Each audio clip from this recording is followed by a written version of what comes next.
Capítulo 27, donde se da cuenta quiénes eran Maese Pedro y su mono, con el mal suceso que Don Quijote tuvo en la aventura del rebuzno, que no la acabó como él quisiera y como lo tenía pensado.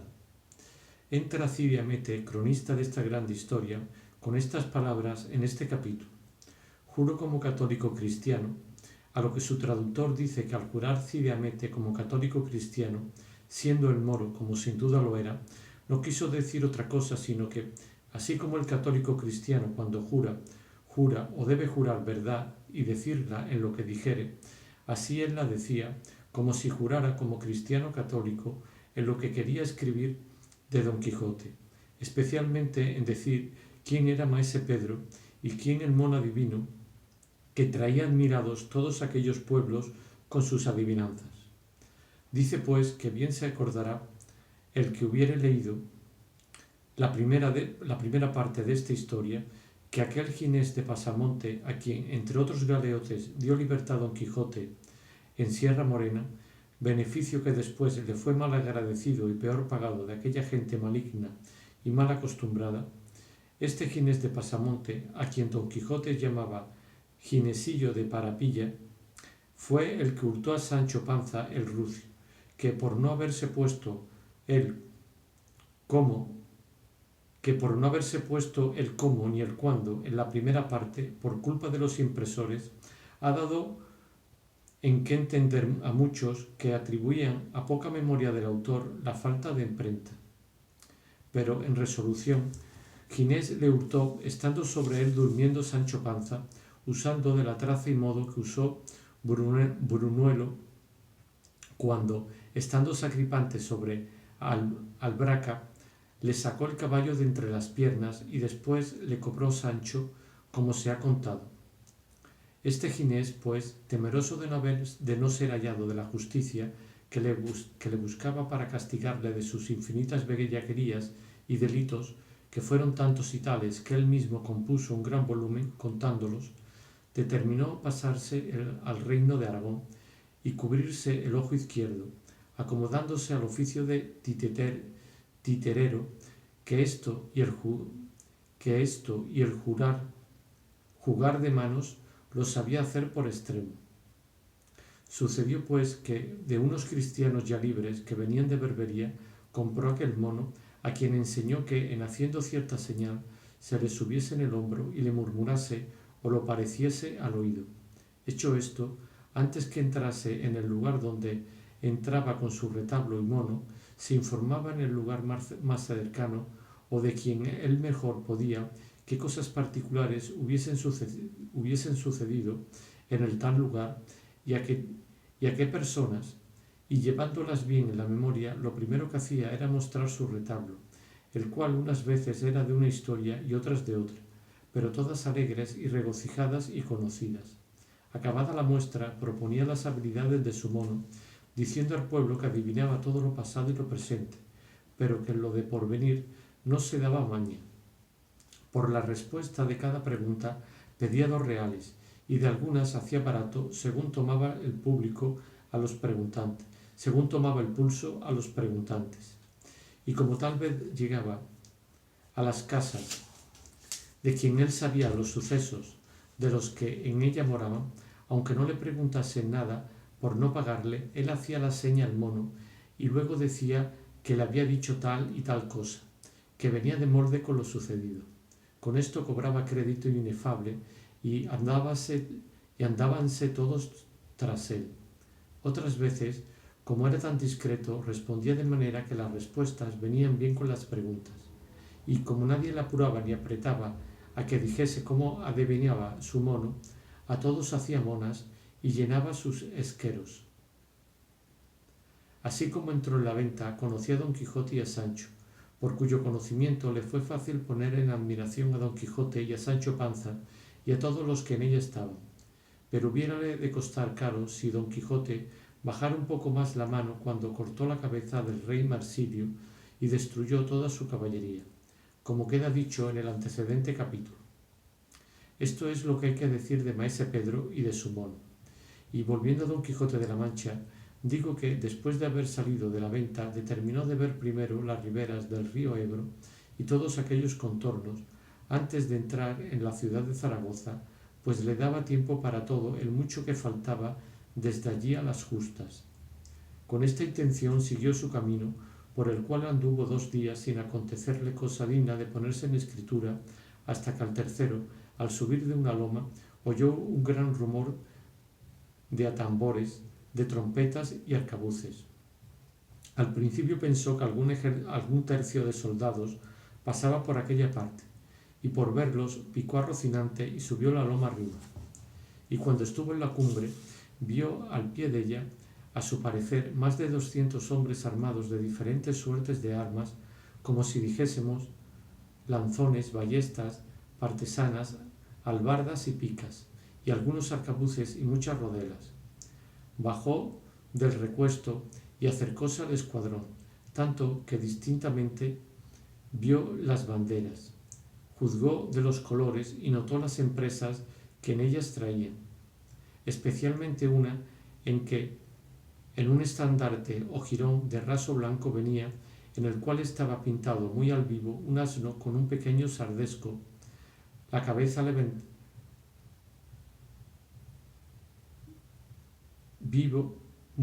pintado muy al vivo, un asno como un pequeño sardesco, la cabeza levantada, la boca abierta y la lengua de fuera, en acto y postura como si estuviera rebuznando. Alrededor de él estaban escritos de letras grandes estos 2 versos: no rebuznaron en balde el uno y el otro alcalde. Por esta insignia sacó Don Quijote que aquella gente debía de ser del pueblo del rebuzno, y así se lo dijo a Sancho, declarándole lo que en el estandarte venía escrito. Díjole también que el que les había dado noticia de aquel caso se había errado en decir que 2 regidores habían sido los que rebuznaron, pero que según los versos del estandarte no habían sido sino alcaldes. A lo que respondió Sancho Panza: Señor, en eso no hay que reparar, que bien puede ser que los regidores que entonces rebuznaron viniesen con el tiempo a ser alcaldes de su pueblo, y así se pueden llevar con entrambos títulos. Cuanto más que no hace al caso a la verdad de la historia ser los rebuznadores alcaldes o regidores, como ellos una por una hayan rebuznado, porque tan a pique está de rebuznar un alcalde como un regidor. Finalmente conocieron y supieron cómo el pueblo corrido salía a pelear con otro que le corría más de lo justo y de lo que se debía a la buena vecindad. Fuese llegado a ellos Don Quijote no con poca pesadumbre de Sancho, que nunca fue amigo de hallarse en semejantes jornadas. Los del escuadrón le recogieron en medio, creyendo que era alguno de los de su parcialidad. Don Quijote, alzando la visera, con gentil brío y continente, llegó hasta el estandarte del asno, y allí se le pusieron alrededor todos los más principales del ejército, por verle admirados, con la admiración acostumbrada en que caían todos aquellos que la vez primera le miraban. Don Quijote, que los vio tan atentos a mirarle, sin que ninguno le hablase ni le preguntase nada, quiso aprovecharse de aquel silencio, y rompiendo el suyo, alzó la voz y dijo: Buenos señores, cuán encarecidamente puedo, os suplico que no interrumpáis un razonamiento que quiero haceros, hasta que veáis que os disgusta y enfada, que si esto sucede, con la más mínima señal que me hagáis, pondré un sello en mi boca y echaré una mordaza a mi lengua. Todos le dijeron que dijese lo que quisiese, que de buena gana le escucharían.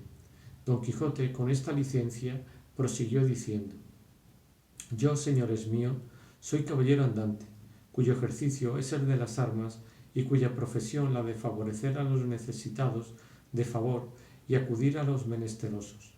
Días ha que he sabido vuestra desgracia y la causa que os mueve a tomar las armas a cada paso, para vengaros de vuestros enemigos.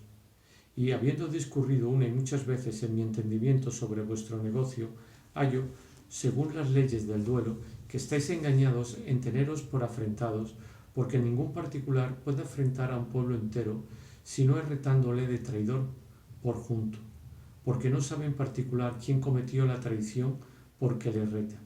Ejemplo de esto tenemos en don Diego Ordóñez de Lara, que retó a todo el pueblo zamorano porque ignoraba que sólo Bellido Dolfos había cometido la traición de matar a su rey.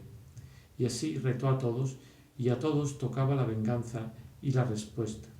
Aunque bien es verdad que el señor don Diego anduvo algo demasiado y aún pasó muy adelante de los límites del reto, porque no tenía para qué retar a los muertos, a las aguas, ni a los panes, ni a los que estaban por nacer, ni a las otras menudencias que allí se declaran. Pero vaya, pues cuando la cólera sale de madre no tiene la lengua padre, hallo ni freno ni la corrija. Siendo pues esto así, que uno solo no puede afrentar al reino, provincia, ciudad, república ni pueblo entero, queda en limpio que no hay para qué salir a la venganza del reto de la tal afrenta, pues no lo es, porque bueno sería que se matasen a cada paso los del pueblo de la Reloja, con quien se lo llama, ni los cazoleros, berenjeneros, vallenatos, jaboneros, ni los de otros nombres y apellidos que andan por ahí en boca de los muchachos y de gente de poco más o menos. Bueno sería, por cierto, que todos estos insignes pueblos se corriesen y vengasen y anduviesen continuo hechas las espadas sacabuches a cualquier pendencia, por pequeña que fuese. No, ni Dios lo permita o quiera. Los varones prudentes, las repúblicas bien concertadas, por 4 cosas han de tomar las armas y desenvainar las espadas y poner a riesgo sus personas, vidas y haciendas. La primera, por defender la fe católica. La segunda, por defender su vida, que es de ley natural y divina. La tercera, en defensa de su honra, de su familia y hacienda. La cuarta, en servicio de su rey, en la guerra justa. Y si le quisiéramos añadir la quinta, que se puede contar por segunda, es la defensa de su patria. A estas 5 causas, como capitales, se pueden agregar algunas otras que sean justas y razonables y que obliguen a tomar las armas. Pero tomarlas por niñerías y por cosas que antes son de risas y pasatiempo que de afrenta, parece que quien las toma carece de todo razonable discurso, cuanto más que el tomar venganza injusta, que justa no puede haber alguna que lo sea, va derechamente contra la santa ley que profesamos, en la cual se nos manda que hagamos bien a nuestros enemigos y que amemos a los que nos aborrecen. Mandamiento que, aunque parece algo dificultoso de cumplir, no lo es sino para aquellos que tienen menos de Dios que del mundo, y más de carne que de espíritu. Porque Jesucristo, Dios y hombre verdadero, que nunca mintió, ni pudo, ni puede mentir, siendo un legislador nuestro, dijo que su yugo era suave y su carga liviana. Y así no nos había de mandar cosa que fuese imposible el cumplirla. Así que, mis señores, vuestras mercedes están obligados por leyes divinas y humanas a sosegarse. El diablo me lleve, dijo a esta sazón Sancho entre sí, si este mi amo no es tólogo, y si no lo es, que lo parece como un huevo a otro.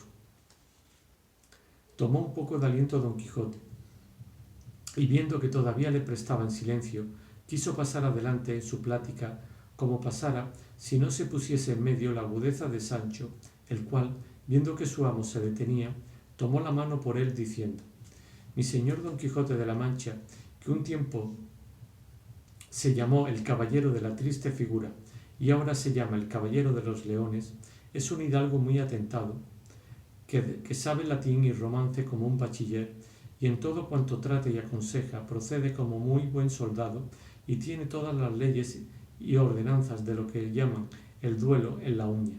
Y así no hay más que hacer sino dejarse llevar por lo que él dijere, y sobre mí si lo errare. Cuanto más que ello se está dicho que es necedad correrse por solo oír un rebuzno, que yo me acuerdo cuando muchacho que rebuznaba cada y cuando se me antojaba, sin que nadie me fuese a la mano, y con tanta gracia y propiedad, que en rebuznando yo, rebuznaban todos los asnos del pueblo, y no por eso dejaba de ser hijo de mis padres, que eran honradísimos. Y aunque por esta habilidad era envidiado de más de 4 de los estirados de mi pueblo, no se me daba 2 ardites. Y porque vea que digo verdad, esperen y escuche que esta ciencia es como la del nadar, que una vez aprendida nunca se olvida. Y luego, puestas las manos en las narices, comenzó a rebuznar tan reciamente que todos los cercanos valles retumbaron. Pero uno de los que estaban junto a él, creyendo que hacía burla de ellos, alzó un varapalo que en la mano tenía y dióle tal golpe con él que, sin ser poderoso a otra cosa, dio con Sancho panza en el suelo. Don Quijote, que vio tan mal parada a Sancho, arremetió al que le había dado con la lanza sobre la mano, pero fueron tantos los que se pusieron en medio que no fue posible vengarle. Antes, viendo que llovía sobre él un nublado de piedras y que le amenazaban 1000 encaradas ballestas y no menos cantidad de arcabuces, volvió las riendas a Rocinante y a todo lo que su galope pudo, se salió de entre ellos, encomendándose de todo corazón a Dios, que de aquel peligro le librase, temiendo a cada paso no le entrase alguna bala por las espaldas y le saliese al pecho, y a cada punto recogía el aliento por ver si le faltaba. Pero los del escuadrón se contentaron con verle huir sin tirarle. A Sancho le pusieron sobre su jumento, apenas vuelto en sí, y le dejaron ir tras su amo, no porque él tuviese sentido para regirle, pero el rucio siguió las huellas de Rocinante, sin el cual no se hallaba un punto. Alongado pues Don Quijote buen trecho volvió la cabeza y vio que Sancho venía, y atendiéndole, viendo que ninguno le seguía. Los del escuadrón se estuvieron allí hasta la noche, y por no haber salido a la batalla sus contrarios, se volvieron a su pueblo regocijados y alegres, y si ellos supieran la costumbre antigua de los griegos, levantaran en aquel lugar y sitio un trofeo. Capítulo 28.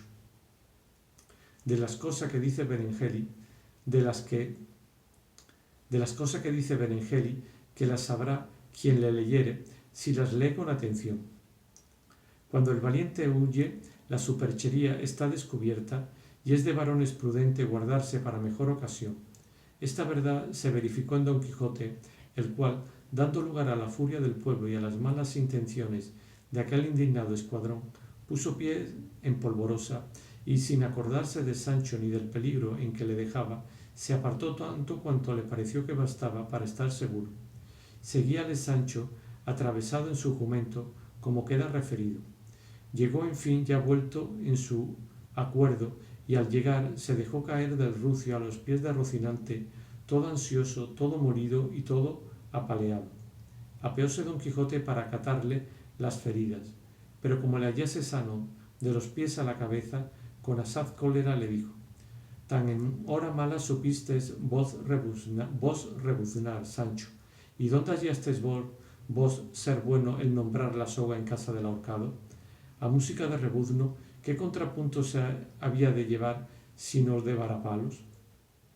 Y dad gracias a Dios, Sancho, que ya que os santiguaron con un palo, no os hicieran el per signum crucis con un alfanje. No estoy para responder, respondió Sancho, porque me parece que hablo por las espaldas. Subamos y apartémonos de aquí, que yo pondré silencio en mi rebuzno, pero no en dejar de decir que los caballeros andantes huyen y dejan a sus buenos escuderos molidos como a leña o como cibera en poder de sus enemigos. No huya el que se retira, respondió Don Quijote, porque has de saber, Sancho, que la valentía que no se funda sobre la base de la prudencia se llama temeridad, y las hazañas del temerario más atribuyen a la buena fortuna que a su ánimo. Y así, yo confieso que me he retirado, pero no huido, y en esto he imitado a muchos valientes que se han guardado para tiempos mejores, y de esto están las historias llenas, las cuales, no por serte a ti de provecho ni a mí de gusto, no te las refiero ahora. En esto ya estaba a caballo Sancho, ayudado de Don Quijote, el cual asimismo subió en Rocinante, y poco a poco se fueron a emboscar en una alameda que hasta un cuarto de legua de allí se parecía. De cuando en cuando daba Sancho unos ayes profundísimos y unos gemidos dolorosos, y preguntándole don Quijote la causa de tan amargo sentimiento, respondió que desde la punta del espinazo hasta la nuca del cerebro le dolía de manera que le sacaba de sentido. La causa de ese dolor debe de ser, sin duda, dijo don Quijote, que como era el palo con el que te dieron largo y tendido, te cogió todas las espaldas, donde entran todas esas partes que te duelen, y si más te cogiera, más te dolería. Por Dios, dijo Sancho, que vuesa merced me ha sacado de una gran duda y me la ha aclarado por lindos términos. Cuerpo de mí, tan encubierta está la causa de mi dolor que ha sido menester decirme que me duele todo aquello que alcanzó el palo. Si me dolieran los tobillos, aún pudiera ser que anduviera adivinando el por qué me dolía, pero dolerme lo que me murieron no es mucho adivinar. A la fe, Señor nuestro amo, el mal ajeno de pelo cuelga, y cada día voy descubriendo tierra de lo poco que puedo esperar de la compañía que con vuestra merced tengo, porque si esta vez me ha dejado apalear, otras y otras 100 volveremos a los manteamientos de marras y a otras muchacherías que si ahora me han salido a las espaldas, después me saldrán a los ojos. Harto mejor haría yo, sino que soy un bárbaro y no haré nada que bueno sea en toda mi vida, harto mejor haría yo, vuelvo a decir, en volverme a mi casa y a mi mujer y a mis hijos y sustentarla y criarlos con lo que Dios fue servido de darme, y no andarme tras vuestra merced por caminos sin caminos y por sendas y carreras que no las tienen, bebiendo mal y comiendo peor. Pues tomadme el dormir,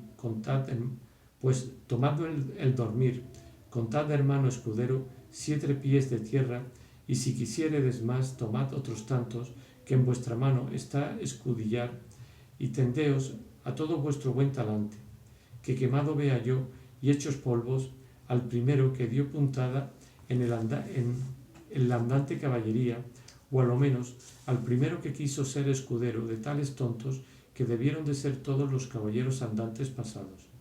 De los presentes no digo nada, que por ser vuestra merced uno de ellos, los tengo respeto, y porque sé que sabe vuestra merced un punto más que el diablo en cuanto habla y en cuanto piensa. Haría yo una buena apuesta con vos, Sancho, dijo don Quijote, que ahora que vais hablando sin que nadie os vaya a la mano, que no os duele nada en todo vuestro cuerpo.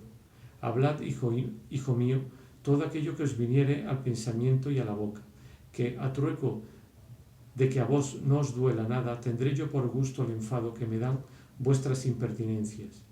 Y si tanto deseáis volveros a vuestra casa con vuestra mujer y hijos, no permita Dios que yo os lo impida. Dinero tenéis míos.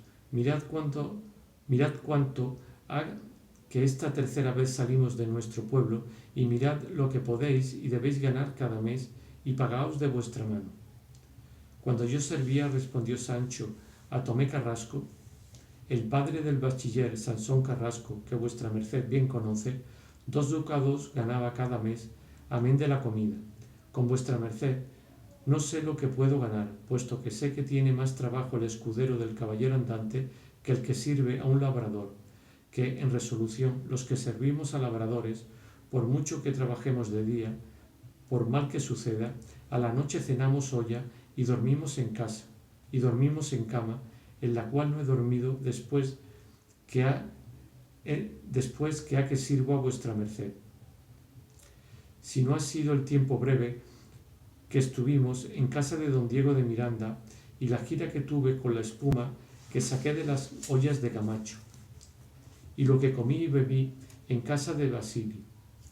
Todo el otro tiempo he dormido en la dura tierra, al cielo abierto, sujeto a lo que dicen inclemencias del cielo, sustentándome con rajas de queso y mendrugos de pan, y bebiendo aguas ya de arroyos y ya de fuente, de las que encontramos por esos andurriales donde andamos. Confieso, dijo don Quijote, que todo lo que dices, Sancho, sea verdad. ¿Cuánto parece que os debo dar más de lo que os daba Tomé Carrasco?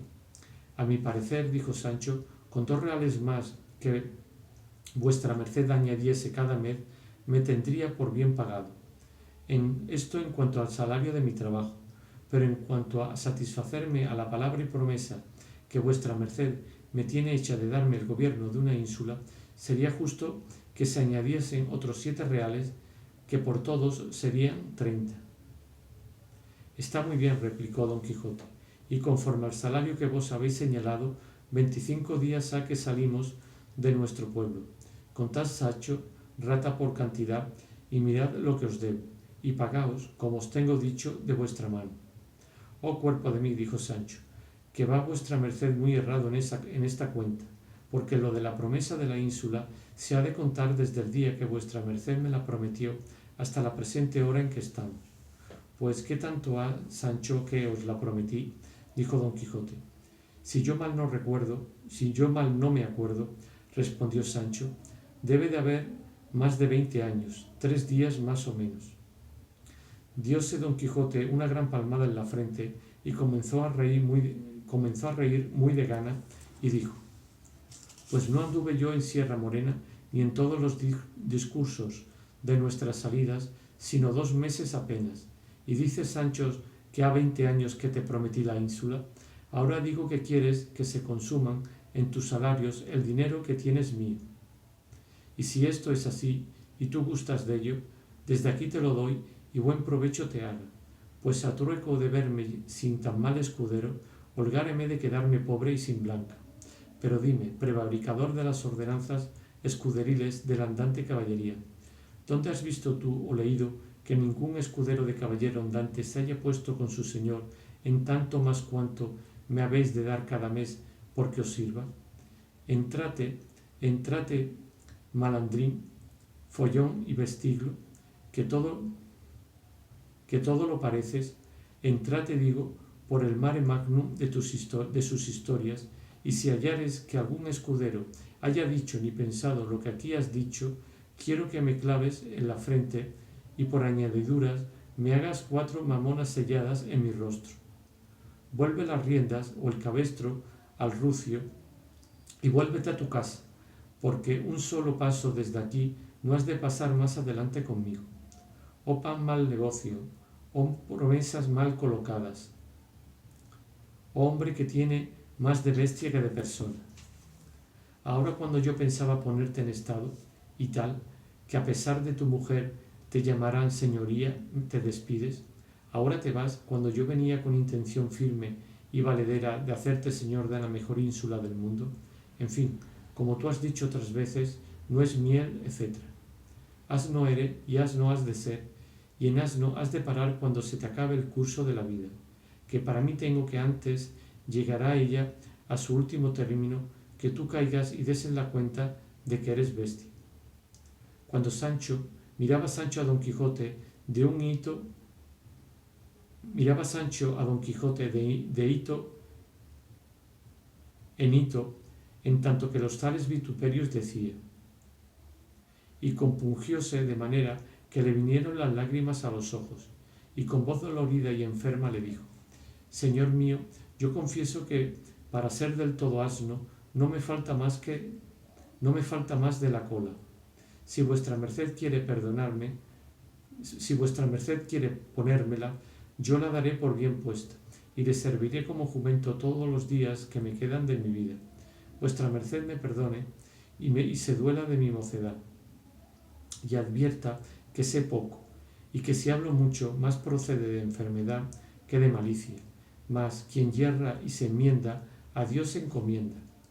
Maravillárame yo, Sancho, si no mezclaras algún refranico en tu coloquio.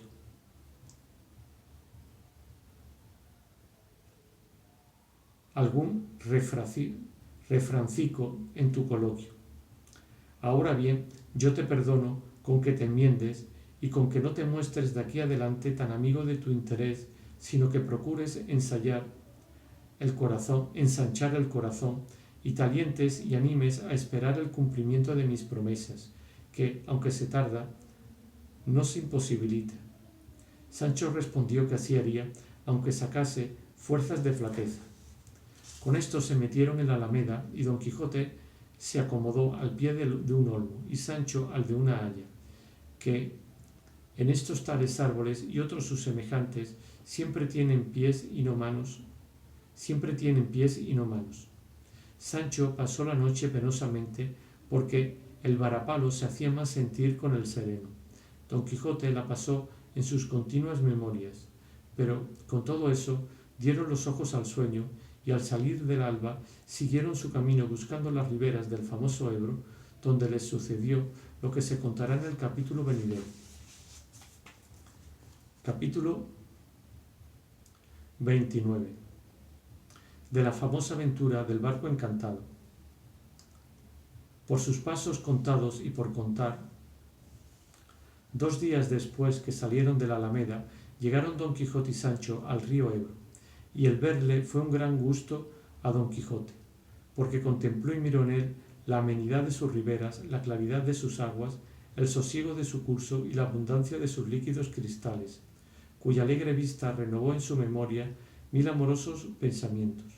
Especialmente fue y vino en lo que había visto en la cueva de Montesinos, que puesto que el mono de Maese Pedro le había dicho que parte de aquellas cosas era verdad y parte mentira, él se atenía más a las verdaderas que a las mentirosas, bien al revés de Sancho, que todas las tenía por la misma mentira.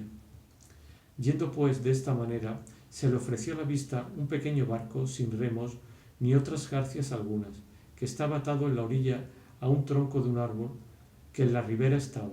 Miró Don Quijote a todas partes y no vio persona alguna, y luego, sin más ni más, se apeó de Rocinante y mandó a Sancho que lo mismo hiciese del rucio, y que a entrambas bestias las atase muy bien juntas al tronco de un álamo o sauce que allí estaba. Preguntóle Sancho la causa de aquel súbito apeamiento y de aquel ligamiento. Respondió Don Quijote: has de saber, Sancho, que este barco que aquí está derechamente y sin poder ser otra cosa en contrario, me está llamando y convidando a que entre en él y vaya en él a dar socorro a algún caballero o a otra necesidad y principal persona, o a otra necesitada y principal persona, que debe de estar puesta en alguna grande cuita, porque este es estilo de los libros de las historias caballerescas y de los encantadores que en ellas se entremeten y platican. Cuando algún caballero está puesto en algún trabajo que no puede ser liberado de él sino por la mano de otro caballero, puesto que estén distantes el uno del otro 2 o 3 mil leguas y aún más, o le arrebatan en una nube, o le deparan un barco donde se entre, y en menos de un abrir y cerrar de ojos le llevan, o por los aires o por la mar, donde quieren y a donde es menester su ayuda. Así que, oh Sancho, este barco está puesto aquí para el mismo efecto. Y esto es tan verdad como es ahora de día, y antes que éste se pase, ata junto al rucio y a Rocinante y a la mano de Dios que nos guíe, que no dejaré de embarcarme si me lo pidiesen frailes descalzos. Pues así es, respondió Sancho, y vuestra merced quiere dar a cada paso en estos que no sé si los llame disparates, que no es sino obedecer y bajar la cabeza, atendiendo al refrán: haz lo que tu amo te manda y siéntate con él a la mesa. Pero con todo esto, por lo que toca al descargo de mi conciencia, quiero advertir a vuestra merced que a mí me parece que este tal barco no es de los encantados, sino de algunos pescadores de este río, porque en él se pescan las mejores sabogas del mundo. Esto decía mientras ataba las bestias Sancho, dejándolas a la protección y amparo de los encantadores, con harto dolor de su ánima. Don Quijote le dijo que no tuviese pena del desamparo de aquellos animales, que el que los llevaría a ello por tan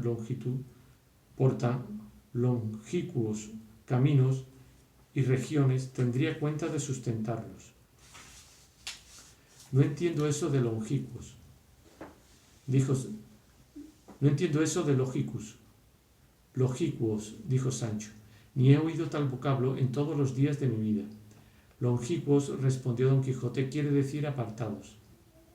Y no es maravilla que no lo entiendas, porque no estás tú obligado a saber latín, como algunos que presumen que lo saben y lo ignoran.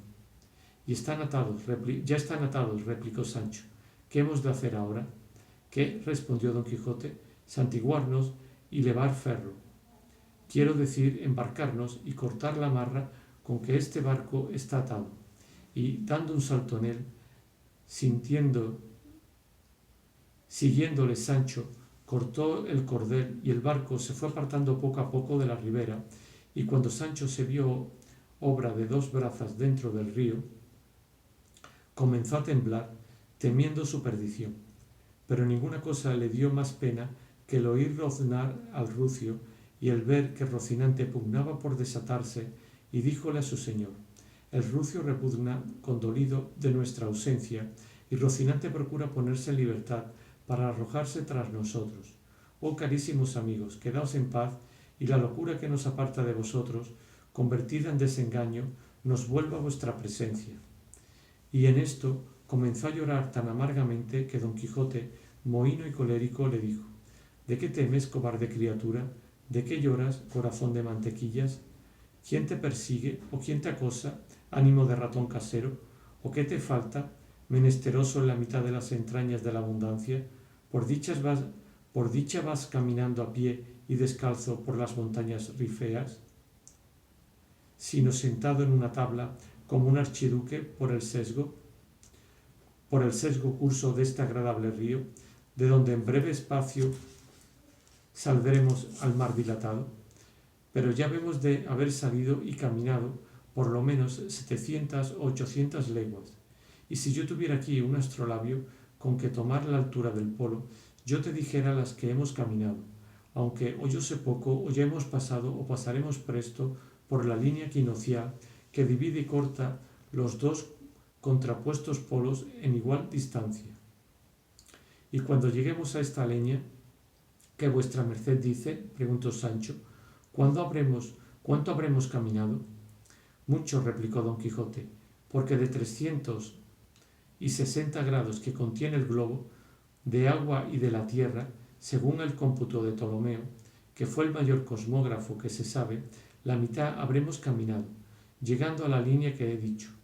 Por Dios, dijo Sancho, que vuesa merced me trae por testigo de lo que dice a una gentil persona, puto y gafo, con la añadidura de meón o meo o no sé cómo. Rióse Don Quijote de la interpretación que Sancho había dado al nombre y al cómputo y cuenta del cosmógrafo Ptolomeo, y díjole: sabrás, Sancho, que los españoles y los que se embarcan en Cádiz para ir a las Indias orientales, una de las señales que tienen para entender que han pasado la línea equinocial que te he dicho es que a todos los que van en el navío se les mueren los piojos, sin que les quede ninguno,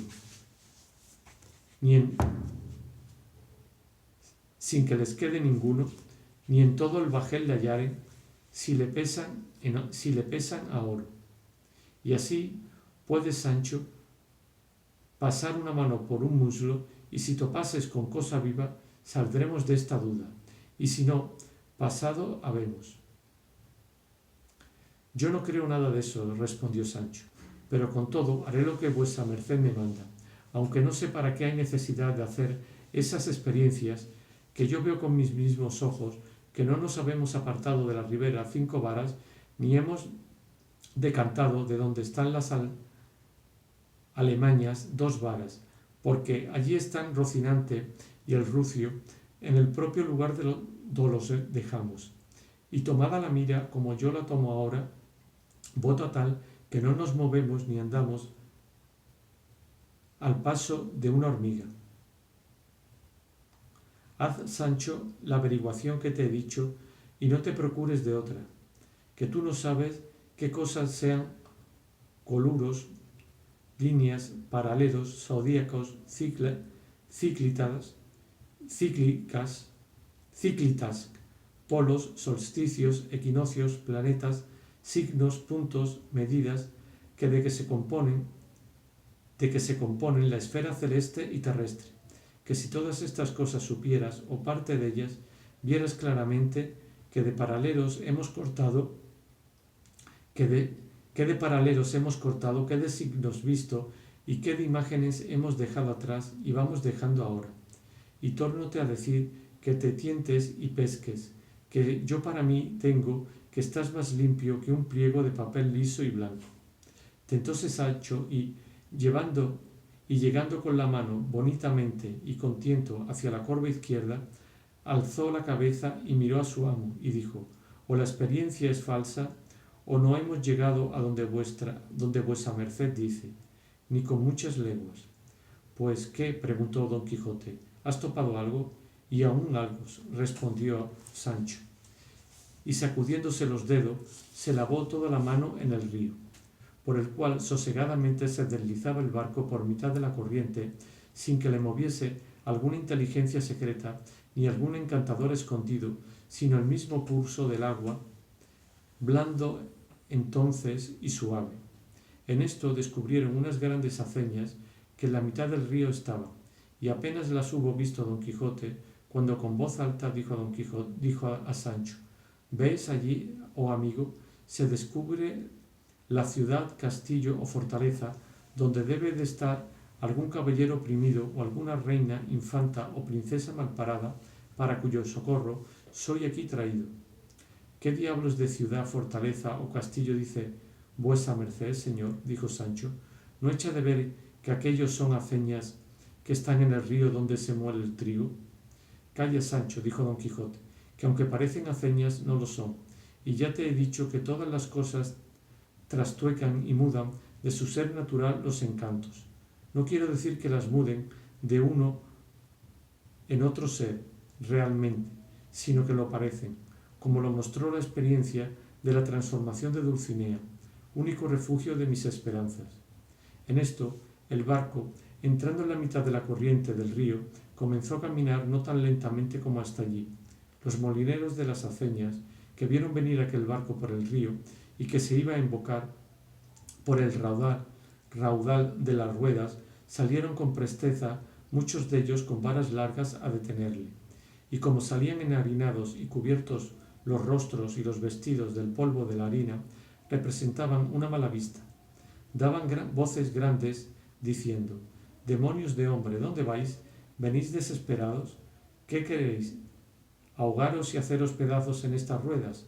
¿No te dije yo, Sancho, dijo a esta sazón don Quijote, que habíamos llegado donde he de mostrar a dó llega el valor de mi brazo?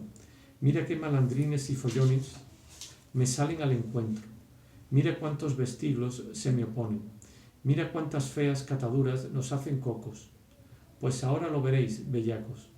Y puesto en pie en el barco con grandes voces, comenzó a amenazar a los molineros diciéndoles: canalla malvada y peor aconsejada, dejad en libertad de libre albedrío a la persona que en esa vuestra fortaleza o prisión tenéis oprimida, alta o baja de cualquiera suerte o calidad que sea, que yo soy don Quijote de la Mancha, llamado el Caballero de los Leones por otro nombre, a quien está reservada, por orden de los altos cielos, el dar fin felice a esta aventura.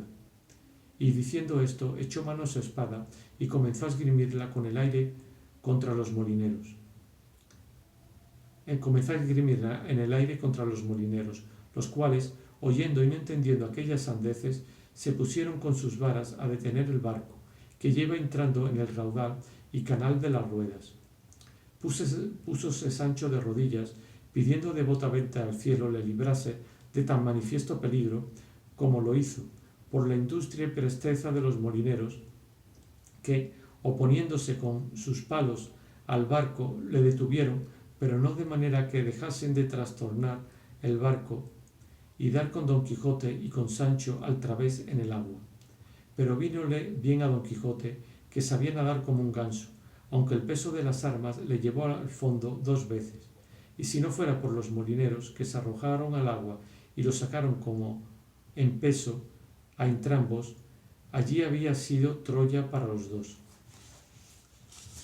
Puestos pie en tierra, más mojados que muertos de sed, Sancho, puesto de rodillas, las manos juntas y los ojos clavados al cielo, pidió a Dios con una larga y devota plegaria la librase de allí adelante de los atrevidos deseos y acometimientos de su señor.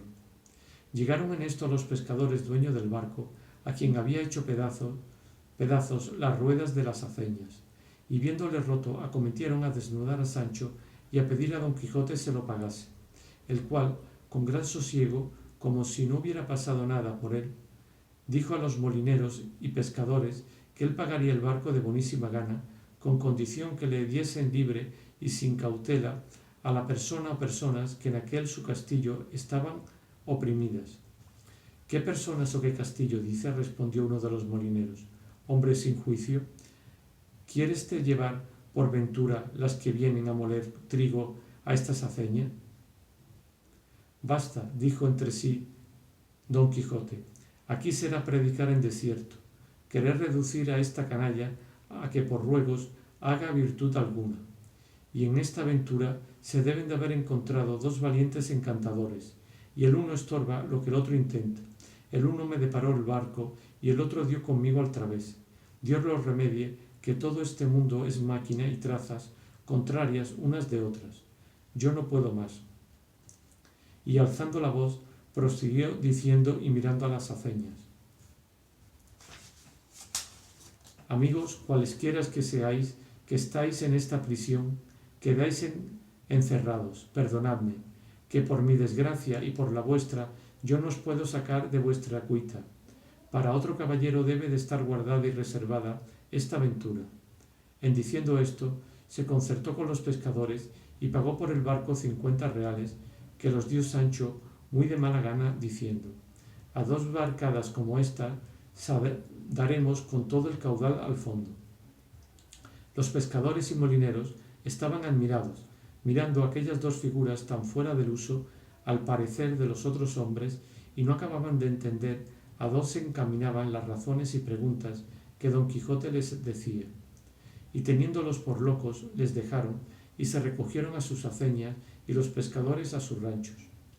Volvieron a sus bestias y a ser bestias Don Quijote y Sancho, y este fin tuvo la aventura del encantado barco.